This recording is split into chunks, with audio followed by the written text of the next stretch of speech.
Okay, welcome back to the second half of this explanation. And we had a cliffhanger at the end of the last session, which was we had this situation where we had a $900,000 loss, and it happened to be a long-term capital loss carry forward. The guy couldn't use any of it in the first 2 years in the example, so he did use $3,000 a year because $3,000 got used up each year as allowed, leaving a carry forward of $894 into year 3. So then what happens? In year 3, he has a gain of $1 million. Well, if the gain was all long-term, as we saw in the last video, it uses up all the long-term loss carry forward, and he has a net long-term capital gain of 106, and he pays capital gain rates on that.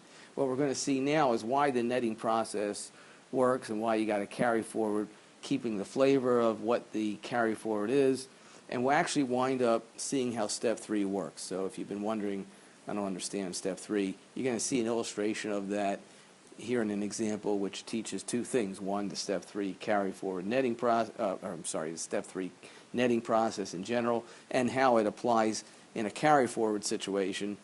The carry forward is no different than step 3 in any one given year. So what you're going to see applies across the board. It'll teach you 2 lessons at the same time because it's all the same, as we'll see. All right, so what happens here? This carry forward loss is long-term because the original loss that carries forward was a net long-term. And remember, these concepts are always net. That's what you do, this netting process.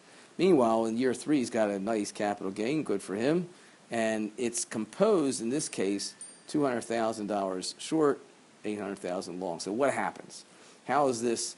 It's true. We know that after the netting process, in a general sense, we know that we're left with $106,000 of gain over losses, but how does this get taxed? Long-term or short-term? That is the question that Shakespeare asked years and years ago. Is it long-term or short-term? That is the question. We're going to rewrite English literature in this class and show those liberal arts guys how to do their work. Okay.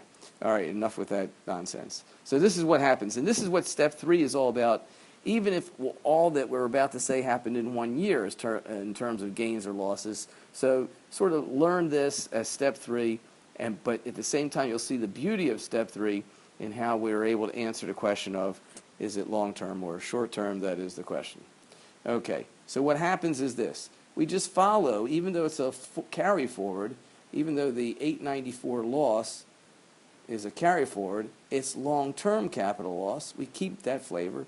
And in the year that we have, what we've got is we've got gains. So since we've got now a situation where we have a loss in one category and a gain in another category, and in fact here we've got gains and losses both in the long-term versus the short-term. So we know that the windup of step 1 and step 3 in this year 3 we're doing is we've got to go to step 3 because we got to disconnect between all positive between these two or all negative. They're not in agreement. Both aren't in agreement. The short term is not in agreement with the long term, and so we've got to go to step 3, which says if the results from step 1 and 2 are both positive or negative, you don't do anything. But if the net results from steps 1 and 2 are different, that's what the slide is trying to say here. Otherwise, net the results from step 1 and 2 if they're not all the same, and that's what happens. Why? Because, again, we've got a net long-term capital loss. Let's see it here. We've got a net long-term capital loss carry forward. That's fine. But the year, we've got gains. Now, there could be all kinds of combinations, but let's just stay with this and see how it works out, and you'll learn the other combinations by just trying them through problems, but they're all going to be solved the same way as we're going to solve this one, and that is follow step 3 as it works out. Do the netting process. First, net long-term capital losses against the long-term capital gains. Well, it's true the long-term capital gains were done that year, in year 3, and this is a carry forward. That's okay. It doesn't matter. Each year we do the same thing, whether it's a carry forward or a current capital loss or capital gain. So just net the two, and what do we get? We get a net long-term capital loss because the gain was 800. So it's a net long-term capital loss, 94,000. Now continue with step 3, which is we already know that this capital loss doesn't agree with the short-term netting. The netting of the short-term is a capital gain, 200,000. So net these two together. This is the short-term capital gain for the year. Net these two together, and what do you get? 100 bottles of beer on the wall. No, you get $106,000 net. And what's the net mean? Well, the net in this case is a gain. What kind of a gain? Well, the short term is greater than the long term, so this becomes a short-term capital gain. STCG, short-term capital gain. Net. That's why the netting works, because now look what happens. Since it's a net short-term capital gain, it gets taxed all at the ordinary rates. That answers our question on what to do, and we're done. And the beauty of it, hopefully you saw it, is that the net long-term capital loss, which was 94, meant that the long-term capital gain of that year got used up against only long-term capital loss carryforwards. Okay, that's how it works. See it, love it, live it. All right, and that is that. Let's go on to the last part. Again, try the problems, check the textbook for examples, go through the PowerPoint examples, do it. Just keep doing those in your multiple choice questions or in the textbook till you get the hang of it, because you're for sure going to have questions on that on the exam or quiz or whatever it is I decide to throw at you. It'll probably be a huge dissertation I'm going to make you do on the whole thing. Okay, now, one last thing on the wash sale rules is just to illustrate, make sure both sections have heard it the same way. If we have a gain, 100K, let's say, for example, and the gain, and we're standing here on 1225. So the clever CPA says to the client, you got a capital gain, there's a capital gain, why don't you generate some capital losses to offset it through the netting process? Client says, you're brilliant, how much does that cost me? And you say $2,000. Try to collect it. That's a different story for another day. But at any rate, what you do is you recommend selling a loss position. So the client says, okay, I'll sell 100. I'm holding some stocks that have a $100,000 loss. Now I've got a netting process, and I'm at zero. Wow, that's great. Very happy. But the client says, you know, I didn't want to give up this position. I want to buy it back.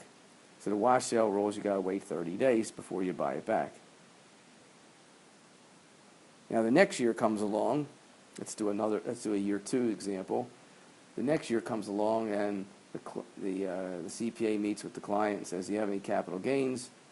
And the guy says, yep, I got capital gain of $100,000 again. And they're meeting this time on November 1st. They don't wait to meet too late in the year. They do that pre-Thanksgiving, pre-Turkey Day meeting.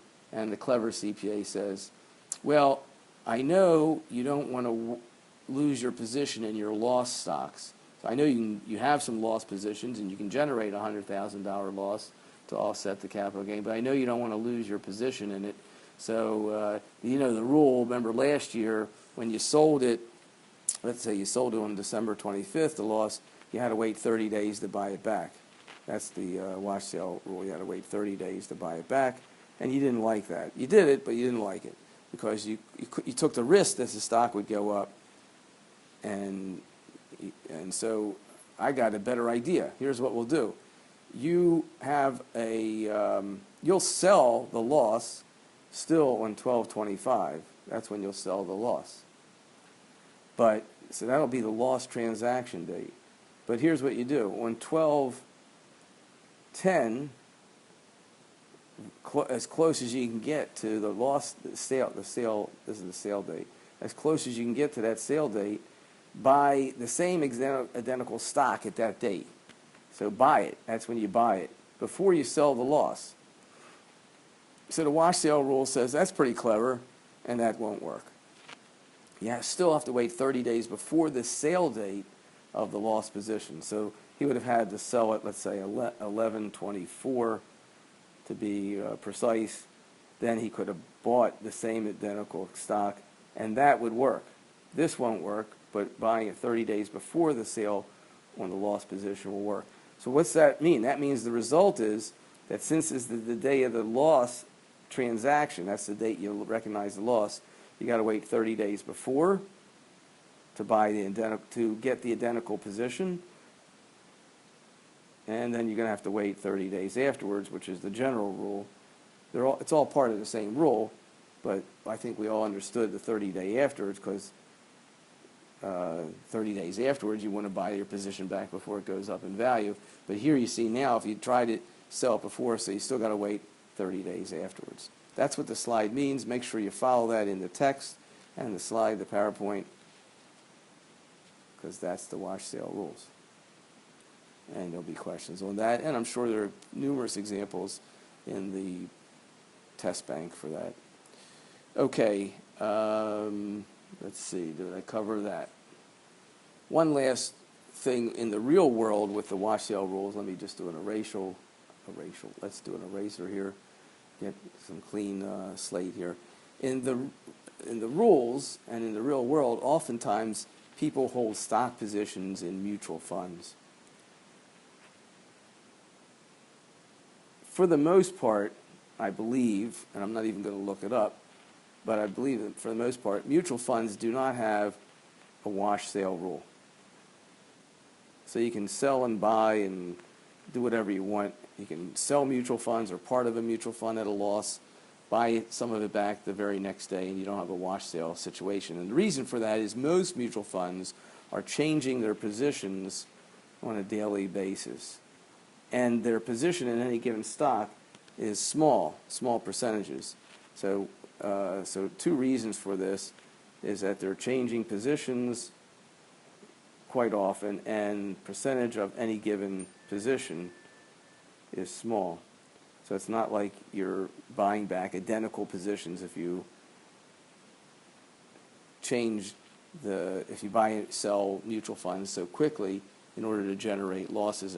There's usually no wash sale rules with it. However, what I would do if I had a client with a mutual fund is I'd find out what kind of mutual fund it is, and I would do a quick check of the rules, because there might be an exception for certain types of mutual funds where the wash sale rules apply. So I would do a quick check. I think in my memory banks there is something to that, and it would have to be some type of mutual fund which either is not changing positions or their percentage position in any particular stock, instead of small, well, you got the idea, would be high, and that would make buying it back after a loss recognition sort of like this concept of substantially identical stock idea of the wash sale rules in general. And that is it. We did it. Catch you in class.